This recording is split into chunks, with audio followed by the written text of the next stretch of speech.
Minsan, napapaisip ako. Paano nga ba natutunaw ang alaala? Ang bawat halakhak, ang bawat luha, ang bawat yakap na akala ko'y walang hanggan. Ngunit heto ako ngayon.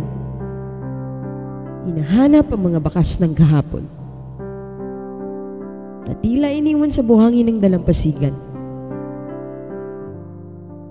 Naalala ko ang unang pagkakataong nagkatinginan tayo. Walang salitang kailangan, ngunit puno ng pangako ang katahimikan.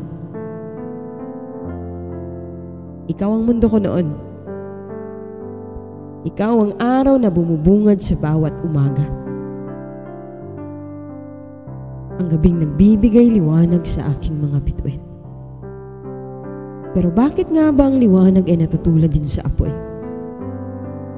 Nagliliyab, umiinit,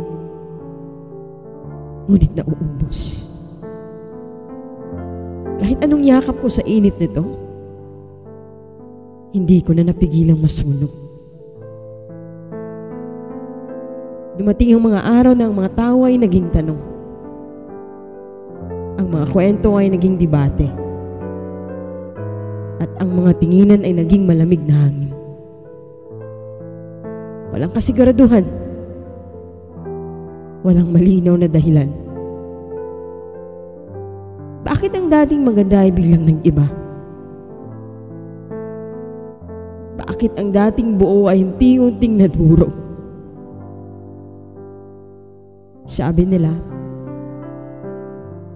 ang pag-ibig ay parang alon. Minsan mataas, minsan mababa. Pero paano kung ang alon ay tinangay na ang lahat? Paano kung ang alon ay naging unos na naghiwalay sa atin? Nasa iyo ang lahat ng sagot na hindi ko maririnig. At nasa akin ang lahat ng tanong na hindi ko kayang bitawan. Pero sa kabila ng lahat, natuto akong bumangon. Natuto akong yakapin ang katahimikan. Ang kawalan mo, ang kawalan natin. Hindi ko sinasabing hindi kita namimiss. Hindi ko sinasabing hindi kita iniisip. Pero sa bawat hakbang palayo, mas natutunan kong yakapin ang sarili kong anino. Hindi ko na kailangang hanapin ang liwanag na mula sa'yo.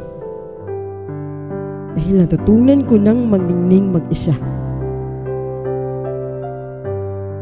Ngunit salamat sa mga aral na iniwan mo, sa mga sugat na nagturo sa akin kung paano maghilom, sa mga gabing puno ng luha na ngayon ay ala-ala na lamang.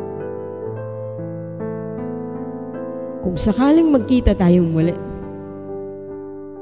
nais kong malaman mong hindi ako galit.